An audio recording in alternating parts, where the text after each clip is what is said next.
पहला क्वेश्चन 10.3 से है, हमें ढाल अंतःखंड रूप में कन्वर्ट करना है। तो देखिए ढाल अंतःखंड रूप क्या होता है, y equal mx plus c। तो यहां से हम y की वैल्यू फाइंड करें, क्या आएगी y की value 7y equal minus x हो जाएगा, 7 डिवाइड में जाएगा तो माइनस का 1.7x, बस यही हो जाएगा। तो c क्या है फिर यहाँ पर 0, कोई अंतःखंड नहीं बना रही क्योंकि ये रेखा मूल बिंदु से जा रही है। क्लियर? इसकी तुलना आप किससे करोगे, इसकी तुलना y equal mx plus c से करने पर प्रवणता का ढाल क्या आ जाएगा -1/7, y अक्ष के साथ बनाया गया अंतःखंड 0, ये प्राप्त हो जाएगा। Clear?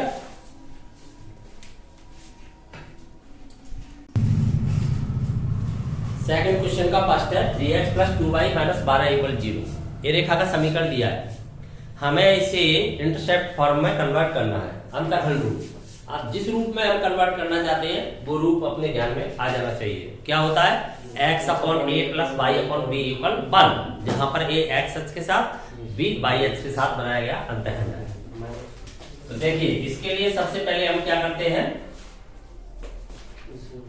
3x plus 2y equal 12। अब 12 से डिवाइड करोगे आप तो x अपॉन क्या रह जाएगा 4 प्लस y अपॉन यहाँ पर क्या रह जाएगा 6 इक्वल 1। इसकी तुलना अंतःखंड रूप से करें तो इसकी तुलना x upon a plus y upon b equal 1 से करने पर। क्लियर? तुलना करने पर आपको a का मान क्या प्राप्त हो रहा है, x अक्ष के साथ बनाया अंतःखंड 4 इकाई, y अक्ष के साथ बनाया अंतःखंड 6 इकाई। क्लियर? ये अंतःखंड ज्ञात हो गया, समझ में आ गया। तीसरे का पहला, यहां पर हमें लंब रूप में कन्वर्ट करना है। तो लंब रूप क्या होता है, x cos omega plus y sin omega equal p। p क्या होती है, मूल बिंदु से डाले गए लंब की लंबाई, ओमेगा लंब द्वारा x अक्ष की दिशा से बनाया गया कोण है। ठीक है? तो लंब रूप में ले जाने के लिए हमें उधर p बनाना है, राइट में p बनाने के लिए √a² प्लस b² से डिवाइड करोगे, तो मूल बिंदु से रेखा की दूरी क्या होती है, अचर बटे √a² प्लस b²। क्लियर? तो सबसे पहले हम क्या करें, x माइनस √3y इक्वल क्या हो गया -8। अब क्या करना है हमें, अंडर ऑफ a का मतलब 1, x का गुणन, b कौन है y का गुणन, प्लस b का मान क्या जा रहा है -√3 करें या प्लस, वो तो वर्ग हो जाएगा। कितना मान आया इसका 2, 3 यहाँ से आ जाएगा, 1 यहाँ से आ जाएगा, 4 का वर्गमूल 2। अब हमें माइनस का चिन्ह लेना है या प्लस का चिन्ह लेना है, बिल्कुल माइनस का चिन्ह लेना पड़ेगा क्योंकि दूरी सदा पॉजिटिव रखनी है। इसके चिन्ह के अकॉर्डिंग ही हम चिन्ह लेंगे वर्गमूल के आगे। तो किसका चिन्ह लिया आपने, माइनस का। तो -2 से क्या करोगे तुम, भाग। क्लियर? भाग, तो करो भाग -2 से, तो यहाँ पर क्या हो जाएगा -1/2x। यहाँ -2 से करेंगे तो प्लस हो जाएगा √3/2y। यहाँ -2 से डिवाइड करेंगे तो क्या हो जाएगा 4। क्लियर? प्लस का। अब ये क्या बन जाती है p। जब ये p बनेगी तब ये cos ओमेगा और ये sin ओमेगा बन जाएगा। इसकी तुलना किससे करनी है, लंब रूप से। लंब रूप में कन्वर्ट हो चुका है क्योंकि मूल बिंदु से दूरी आ चुकी है। क्या होती है दूरी, c upon √a² plus b²। हमने √a² प्लस b² से डिवाइड कर दिया c को, तो क्या बन गई है दूरी। धनात्मक होता है दूरी का मान हमेशा, धनात्मक बना लिया इसे। इसकी तुलना x cos omega plus y sin omega equal p से करने पर, इससे तुलना करोगे तो बताइए मूल बिंदु से रेखा की कितनी दूरी है, p के स्थान पर कौन है 4, sin ओमेगा के स्थान पर कौन है √3/2, cos ओमेगा के स्थान पर -1। क्लियर? तो cos omega equal -12 and sin omega equal √3/2 एवं मूल बिंदु से दूरी p इक्वल 4 इकाई। क्लियर? 4 यूनिट हो गई। अब हमें ओमेगा भी ज्ञात करना है, तो ओमेगा ज्ञात करने के लिए हमें चतुर्थांश निर्धारित करना होगा कि किस चतुर्थांश के अंतर्गत ओमेगा प्राप्त हो रहा है। तो आपने ये एसटीसी कर रखी है, ये एसटीसी से पता लगाएं यहाँ हम देख रहे हैं कॉस का मान नेगेटिव है, साइन का मान पॉजिटिव है। कहाँ पर होना चाहिए? कॉस नेगेटिव साइन पॉजिटिव केवल सेकंड के अंदर हो सकता है। कॉस नेगेटिव साइन पॉजिटिव कहाँ होता है? सेकंड। दूसरी जगह हो ही नहीं सकता। यहाँ दोनों नेगेटिव है, यहाँ कॉस पॉजिटिव है, यहाँ दोनों पॉजिटिव है, तो केवल कॉस नेगेटिव के साथ साइन पॉजिटिव यही है। यहाँ कॉस नेगेटिव के साथ साइन भी नेगेटिव है। क्लियर? तो कौन, चूंकि ओमेगा कौन से चतुर्थांश में हुआ बताओ? द्वितीय में। क्लियर होगी बात? कोई शक? द्वितीय चतुर्थांश में स्थित है। पता लग गया? पी को धनात्मक रखते हुए। अब द्वितीय चतुर्थांश में जाओगे तो चाहे तो ओमेगा कॉस के द्वारा फाइंड करें, चाहे साइन के द्वारा फाइंड करें, किसी से भी फाइंड करें, जो भी आपको अच्छा लगे उससे फाइंड करें। बताओ किससे फाइंड करूं? कॉस से या साइन से? किसी से भी कर दूंगा, एक ही बात है। मुझे चतुर्थांश तो पता ही है ना। साइन से, कॉस से करूं, किसी से भी कर लूं। तो कॉस ओमेगा इक्वल दिया है -12। चलिए कॉस ओमेगा इक्वल माइनस से कोई लेना देना नहीं, हाफ की वैल्यू बताओ। आप 90 डिग्री तक वैल्यू जानते हो। कॉस ऑफ कितने का मान होता है बताओ? π/3, 60 डिग्री का π/3। लेकिन माइनस सेकंड क्वाड्रेंट से हटाओगे तो इसे आप कैसे लिख सकते हो पता है? Cos of pi minus angle equal minus cos angle. जानते हो? Cos of pi minus angle equal हो जाता है कॉस ऑफ माइनस का कॉस ऑफ एंगल। अब देखिए यहां से क्या वैल्यू आ गई ओमेगा की? Pi minus π/3 means 2π/3। कॉस से कॉस कंपैरिजन हो गया। 2π/3 1 से 20 डिग्री। साइन 1 से 20 डिग्री का मान कितना होगा? प्लस का ही होगा, √3/2। Sine pi minus theta equal sine theta होता है, पता है? Cos pi minus theta equal minus cos theta होता है। इसलिए इसका तो माइनस हाफ हो जाएगा, वो प्लस ही रहेगा। उससे भी फाइंड कर सकते थे। तो ओमेगा भी हमें प्राप्त हो गया। या 1 से 20 डिग्री, डिग्री में लिखना चाहोगे तो कितने डिग्री बन गया? 120 डिग्री। तो आपका जो कोण है लंब द्वारा बनाया गया वो तो आ जाता है 120 डिग्री, 2π/3 रेडियन। और मूल बिंदु से जो दूरी है लंब की, वो रेखा की, वो कितनी आ जाती है? 4। समझ में आ गया? अब लंब रूप में आपको कन्वर्ट करना है तो ये दोनों वैल्यू कहाँ लगा दें? इस रूप में लगा दें। अब ईस्ट जो आपका लंब रूप है वो क्या हो जाएगा? अब लंब रूप x cos 2π/3 plus y sin 2π/3 equal 4। ये आपका रेखा का लंब रूप आ जाता है। यहाँ पर वापस अगर इनकी वैल्यू डाल दी जाए तो इसकी वैल्यू क्या आएगी? √3/2। यही तो आ जाएगी। इसकी वैल्यू क्या आएगी? -1/2। लगाने के बाद एलसीएम ले लूंगा, एलसीएम लेके सॉल्व कर दूंगा तो कहां पहुंच जाऊंगा? यार यही तो है, रूप ही तो बदला हुआ है, वापस यही प्राप्त हो जाएगा। क्लियर? y-2 equal 0। y-2 है, कहां जा रही है? एक्स अक्ष के समांतर। हमें इसे लंब रूप में कन्वर्ट करना है। मूल बिंदु से इस पर डालेंगे लंब की लंबाई भी बतानी है। तो आप देख रहे हो इसका वास्तविक रूप क्या रहा होगा? 0x, x का गुणांक 0 रहा है, y का गुणांक 1 रहा है, और उधर इसको भेज दूंगा तो क्या हो जाएगा? 2। यही तो बन जाएगा। आप इसमें डिवाइड भी करोगे तो किसका करोगे? √a² + b², उसका मान क्या रहा है? 1 से ही डिवाइड करोगे, पॉजिटिव ऑलरेडी है तो यही बना रहेगा, y = 2 ही बना रहेगा। बना रहेगा कि नहीं बना रहेगा? तब इसकी तुलना आप डायरेक्ट कर दें, ये तो कन्वर्ट हो गया ना। क्योंकि हमें पता चल रहा है ना कि √a² + b² जो आप फाइंड करते हो उसका मान तो एक ही आ रहा है। तो 1 से डिवाइड कर दिया, पॉजिटिव है ही, वही बना रहा। इसकी तुलना कर दो सीधी।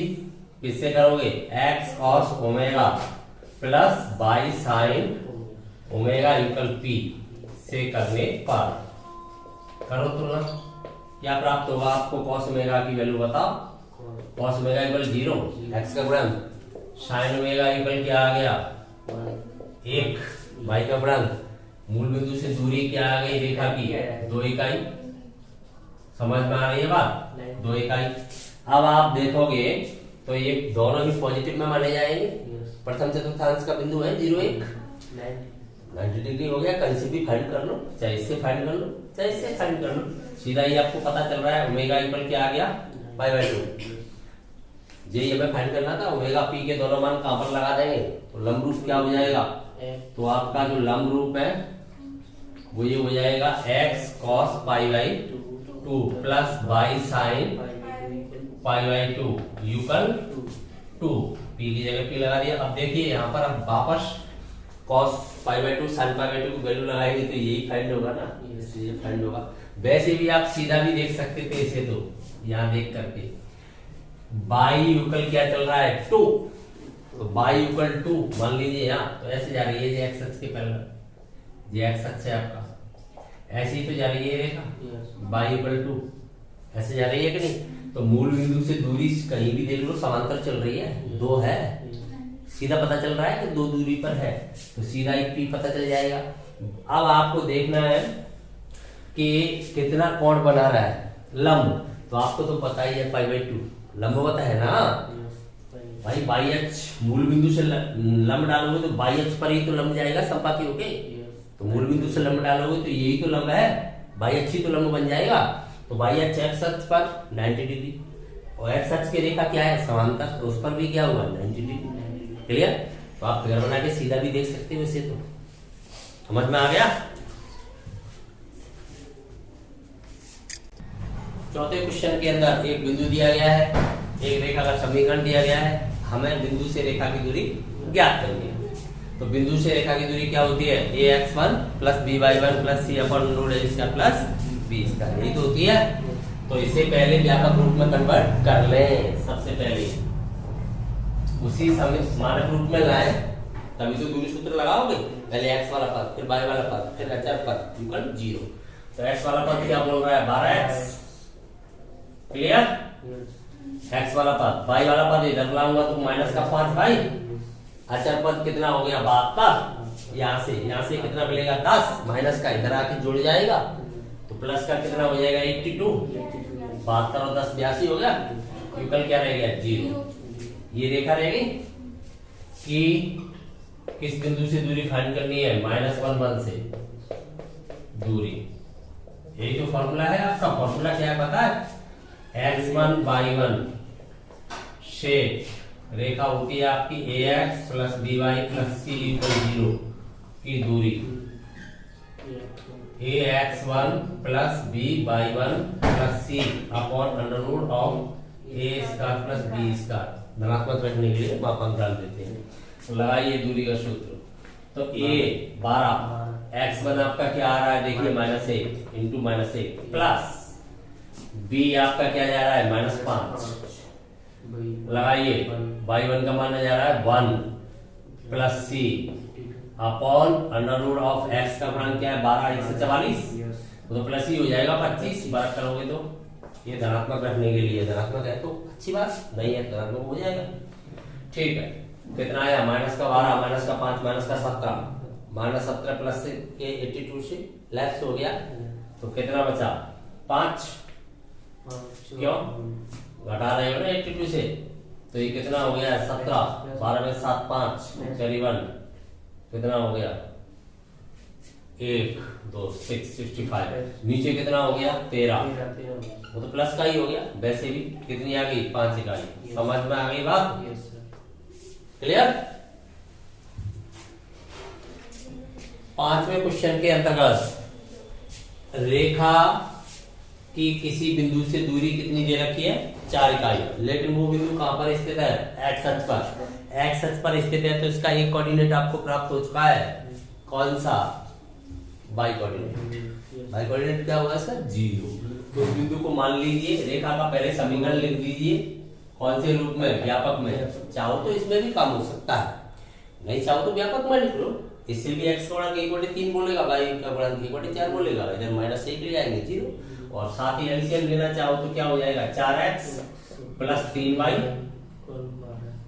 माइनस 12 इक्वल 0, ये हो जाएगा। हम माना बिंदु x अक्ष पर मानना है ना बिंदु, तो बिंदु कैसे मानोगे x1 0 है। अब प्रश्न कह रहा है वैसे काम करो अकॉर्डिंग टू क्वेश्चन, प्रश्न के अनुसार क्या दे रखा है, दूरी है वो 4 है।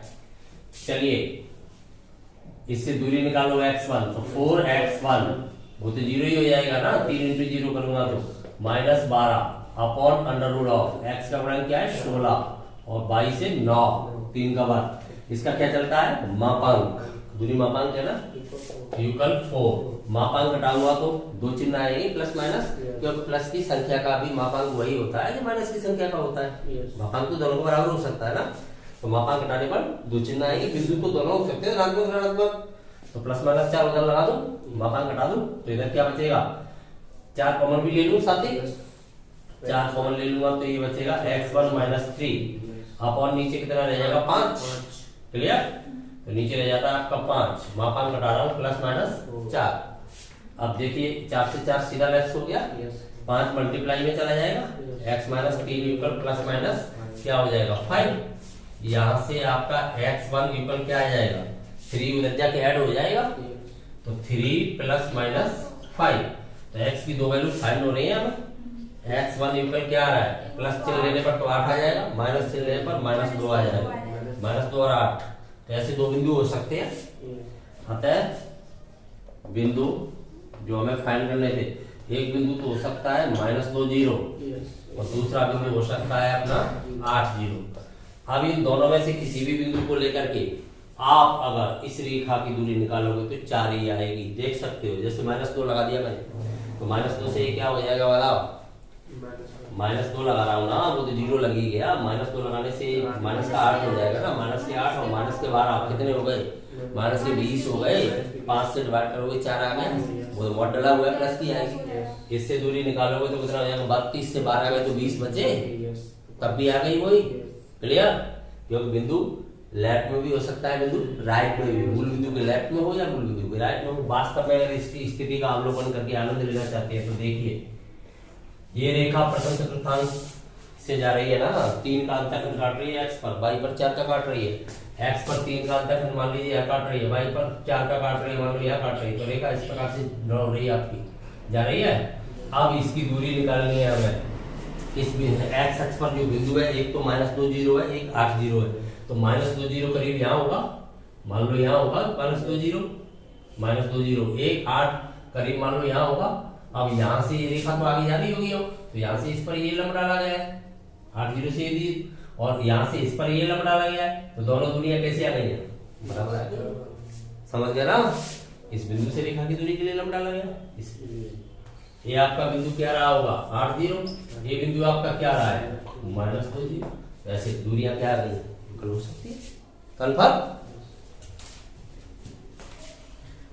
6वां क्वेश्चन कैसे दिया है, 15x + 8y - 34, एक है 15x + 8y + 36, कैसी रेखा है, पैरेलल लाइन, समांतर रेखाओं की मध्य दूरी का क्या सूत्र होता है, c1 - c2 + 20 का लगा दीजिए, मॉडुलस तो लेना ही, दूरी धनात्मक रखनी है। चलिए, समांतर रेखाओं की मध्य दूरी युगल होता है c1 - c2 upon √a² + b²। चलो लगाओ मान, C1 एक तरफ ही होना चाहिए ना, इक्वल 0 दोनों एक तरफ होने चाहिए, अच्छा या तो उधर या इधर, तो C1 लीजिए -34, माइनस करोगे तो माइनस हो जाएगा, वो तो मूल बिंदु के विपरीत हो रहे हैं, दोनों जुड़ जाएंगे। अगर चिन्ह विपरीत आ रहे हैं C1 C2 को, तो मान लेना चाहिए दोनों रेखाएं मूल बिंदु के विपरीत हो रहे हैं, इसलिए ऑटोमेटिक ऐड हो जाएगा है। और अगर एक ही हो रहा है तो ऑटोमेटिक सब्ट्रैक्ट हो जाएगा, दोनों के समान चिन्ह होंगे तो सब्ट्रैक्ट हो जाएगा, असमान चिन्ह होंगे तो विपरीत हो रहा है, ठीक है। अपॉन √15 का कितना होता है 225, और इसका हो गया 64, क्लियर। ये ऊपर जोड़ के कितना हो गया है 65, 1 हटा दो प्लस हो जाएगा, अब तो 65 तो ऊपर हो गया, नीचे कितना हो गया पता है 225 में आप 64 ऐड कर दोगे तो 289 हो गया, तो 17 का होता है 17, कट नहीं रहा है, ऐसे छोड़ना पड़ेगा, इतने ही यूनिट रह जाएगी। समझ में आ गई बात पूरी, ठीक।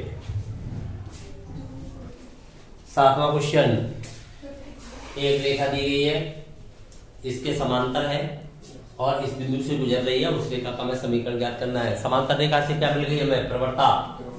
बिंदु अपने पास है तो बिंदु डाल लगा दीजिए, क्या आपत्ति आ रही है। तो इससे समांतर रेखा की प्रवणता क्या होती है, समान, जानते हो आप। तो समांतर रेखा की प्रवणता, तो प्रवणता मिल जाएगी आपको रेखा की, प्रवणता को ही क्या कहते हैं, ढाल। प्रवणता क्या मिल गई, समांतर रेखा की प्रवणता बराबर होगी। तो समांतर रेखा की प्रवणता क्या आ रही है बताइए, -x का गुणांक अपॉन y का गुणांक, यही तो आती है। y का गुणांक थोड़ी नेगेटिव है, तो क्या हो गई 3/4। बिंदु आपको मिल ही गया है, बिंदु मिल ही रहा है, -2 3 से गुजर रही है, तो कौन सा रूप लगा दोगे आप, बिंदु डाल। तो बिंदु डाल रूप से रेखा का समीकरण आ जाएगा, क्या होता है y minus y1 equal m into x minus x1 लगा दीजिए। y माइनस y1 3, m कितना आ रहा है 3/4 into x minus x1 plus का 2 हो जाएगा। सॉल्व करेंगे तो देखो क्या आएगा 4y, 3x की तरफ ही ले चलूं, उधर ही ले चलूं, तो 3x माइनस का क्या हो जाएगा, उधर जाएगा तो 4y। अब देखिए ये कितना हो जाएगा, माइनस का 12 हो गया, माइनस का 12 उधर जाएगा तो 6 पहले से 18 हो जाएगा। समझ में आ गया, ये रेखा का समीकरण फाइंड होगा। देखिए अब दूसरा रूप हम ऐसे भी कर सकते हैं, ऐसे एनोदर वे अथवा एलिटर देखा ऐसे भी कर सकते हैं। समांतर रेखा को मान लीजिए, माना समांतर रेखा, समांतर रेखा हमें पता है समांतर रेखा के लिए x और y गुणक सेम रहेंगे, प्रवणता नहीं बदलती।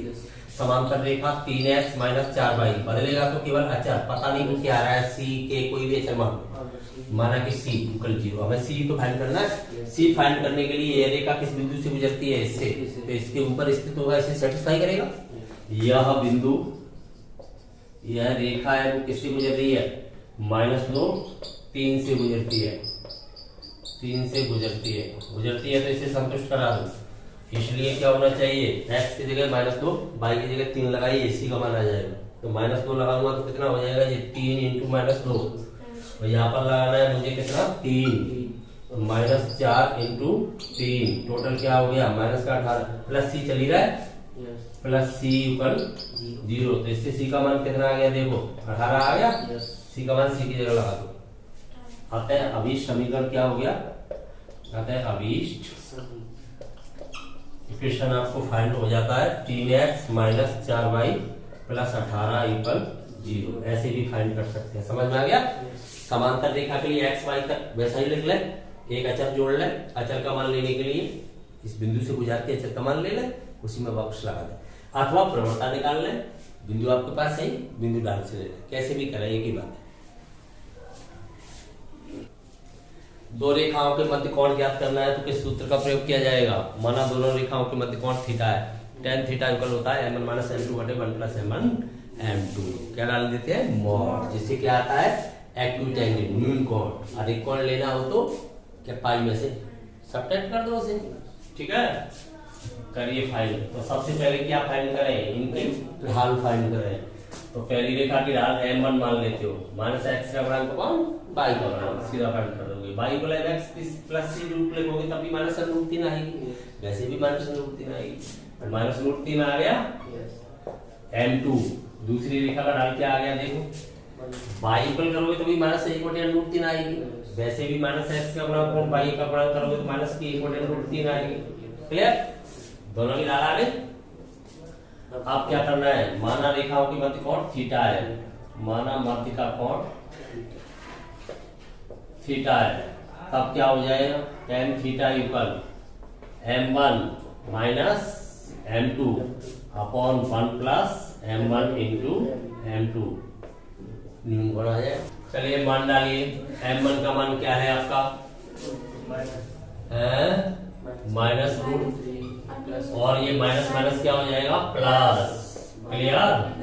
अपॉन में क्या चल रहा है भाई, ये तो दोनों नेगेटिव डल रहे हैं, कर दूं प्लस, √3 इंटू 1/√3 माइनस लगा के क्या करोगे तो माइनस माइनस प्लस हो गया, प्लस हो गया। क्या फाइंड हुआ, ऊपर तो देखिए माइनस का 3 प्लस का 1 हो जाएगा, एलसीएम लेने पर तो माइनस का 2 बचेगा, तो माइनस का 2/√3 यही तो बचा, और नीचे क्या बचेगा, देखिए ये तो 2 ही रह गया, ये सीधा लेफ्ट, 1 और 1 2, तो 2 कहाँ आ जाएगा, यही आ जाएगा। मॉड के अंदर चल रहा है मामला, 2 से 2 कट गया तो 1/√3 यही रह गया। किसके इक्वल रह गया, ये tan थीटा इक्वल, पता है आपको थीटा क्या होना चाहिए, सीधा फाइंड कर दो या tan लगाओगे, क्या लगाओगे यार, जब तुमने 3 प्रश्न आपने पढ़ लिया तो पता नहीं है किसका मान है। tan कितने डिग्री का है, π/6 30 डिग्री का, तो थीटा का मान क्या आ गया बताओ, π/6, या इसी को डिग्री में लिखोगे तो कितनी डिग्री हो गया, 30 डिग्री। अब दूसरा एंगल भी बताना है आपको, दूसरा एंगल है वो कैसा, ये एक्यूट है तो वो ऑब्ट्यूज हो जाएगा, और एक कोण हो जाएगा तो क्या होना चाहिए पाई माइनस, तो दूसरा कोण क्या होगा, दूसरा कोण, तो दूसरा कोण आपका हो जाएगा पाई माइनस पाई बाई 6, यानी कि 5 पाई बाई 6। डिग्री में लिखना है तो क्या हो जाएगा 1 से 50 डिग्री हो गया, 30 पंजा 1 से 50 डिग्री। समझ में आ गया? एक बार फिर देख लें, रेखाओं की प्रवणता आप फाइंड कर लें। प्रवणता फाइंड करने के बाद ये दो रेखाओं के मध्य कोण का सीधा फॉर्मूला है, आप यहाँ m1 माइनस m2 करेंगे, m2 माइनस m1, इससे कोई फर्क नहीं पड़ने वाला, वो तो अंतर का एब्सोल्यूट वैल्यू है। और उसके बाद इस कोण को लगा दें, देख लें। सबसे पहले कैसा कोण फाइंड करें, न्यून कोण, क्योंकि हम न्यून कोण की मान जानते हैं। न्यून कोण, दूसरा कोण के लिए आप 180 से सब्ट्रैक्ट कर दें। क्लियर? 10वें क्वेश्चन के अंतर्गत इन दो बिंदुओं से जाने वाली रेखा इस दी गई रेखा को लंबवत इंटरसेक्ट करती है, समकोण पर काटती है, तो हमें h का मान ज्ञात करना है। दो रेखाएं समकोण पर काट रही हैं, इसका मतलब वो क्या है, परपेंडिकुलर है, और परपेंडिकुलर है तो m1 m2 इक्वल -1 ये होना चाहिए। उनकी प्रवणता का गुणनफल क्या होना चाहिए, -1। तो इसकी भी प्रवणता ज्ञात कर ली जाए और उसकी भी प्रवणता ज्ञात कर ली जाए। तो इसकी प्रवणता ज्ञात करोगे आप, तो देखिए m1, दो बिंदुओं से जाने वाली रेखा की प्रवणता क्या होती है, कोणीय अंतर बटे भुजा अंतर। इस रेखा से क्या लेना देना, जब दो बिंदु है उस पर तो प्रवणता तो सीधी आ जाती है ना, y minus y1 upon x minus x1। तो इधर से लेफ्ट या इधर से करें, इधर से भी घटाएं, इधर से घटा दूं तो 3 माइनस 1 अपॉन में क्या आ जाएगा h माइनस 4, कोटियों का अंतर बटे भुजाओं का अंतर, और सॉल्व करके लिखोगे, ले लो भाई। चलो m1 इक्वल क्या आ जाएगा 2 बटे h माइनस 4, m2 फाइंड करो, दूसरी रेखा की प्रवणता। तो माइनस x का गुणांक अपॉन y का गुणांक, -7 बटे -9, यानी 7 बटे 9। अब हमें दिया है, चूंकि रेखाएं क्या काटती हैं, लंबवत प्रतिच्छेदन, परस्पर लंबवत हैं, परस्पर लंब हैं, इसलिए क्या हो जाने चाहिए, इनकी प्रवणताओं का गुणनफल -1। क्लियर होना चाहिए कि नहीं होना चाहिए, इनकी 20 90 डिग्री का कोण है तो लगाओ m1 का मान कितना है 2 बटे h माइनस 4 इंटू लगाओ उसका मान कितना है गुणा में 7 बटे 9 बराबर -1। हम करके h का मान ज्ञात कर लो। तो h का मान ज्ञात करोगे तो देखो ये उधर चला जाएगा, तो इधर क्या रह जाएगा अपने पास h 2 बटे h माइनस 4, उधर हो जाएगा -9 बटे 7, मल्टीप्लाई उल्टा उधर चला जाएगा रेसिप्रोकल में। और यहाँ से हम देख पा रहे हैं h माइनस 4 को इधर रखूं तो h माइनस 4 रेसिप्रोकल कर दूं, समझ जाओगे सीधा। रेसिप्रोकल करूंगा नहीं समझ पाओगे, अपॉन 2 इक्वल माइनस का 7 बटे 9 आप तो समझ जाओगे, रेसिप्रोकल ऑन बोथ साइड्स। अब h माइनस 4 इक्वल 2 और मल्टीप्लाई में उधर चला जाएगा, 2 मल्टीप्लाई में चला जाएगा तो कितना हो जाएगा -14 बटे 9। ठीक है, अब h की वैल्यू निकालोगे तो क्या आएगी -14 बटे 9 प्लस 4, 36 में से 14 ये तो कितने बचते हैं, क्यों 9 तक 36 नहीं हो जाएंगे, और 36 में से आप 14 घटाओगे तो कितने बचेंगे बताओ, 16 घटाएंगे तो कितने बचने चाहिए 20 बचने चाहिए, 2 और कम हो 2 और बच जाएंगे, 14 घटा रहे हैं तो 22 बचने चाहिए, तो 22 बटे 9 कट तो रहा नहीं है, अतः h का मान यही रहेगा 22 बटे 9। क्लियर, समझ में आ गया कि नहीं। एक बार फिर ध्यान दें, हमें एक रेखा तो दी है जो इन दो बिंदुओं से गुजर रही है, एक रेखा का समीकरण दिया गया है, लेकिन हमें रेखा के समीकरण की आवश्यकता कहाँ पड़ रही है, हमें तो प्रवणता की आवश्यकता पड़ रही है, क्योंकि दोनों रेखाएं परपेंडिकुलर हैं, तो इसलिए इसकी प्रवणता सीधी ज्ञात हो जाएगी बिंदुओं से, वो रेखा है इसलिए प्रवणता ज्ञात हो जाएगी। लंबवत है इसलिए कंडीशन क्या होनी चाहिए, m1 m2 = 1, एक इक्वेशन आएगा, तो m1 m2 = -1 या m1 m2 लगा दो, h के लिए सॉल्व कर दो। समझ में आ गया।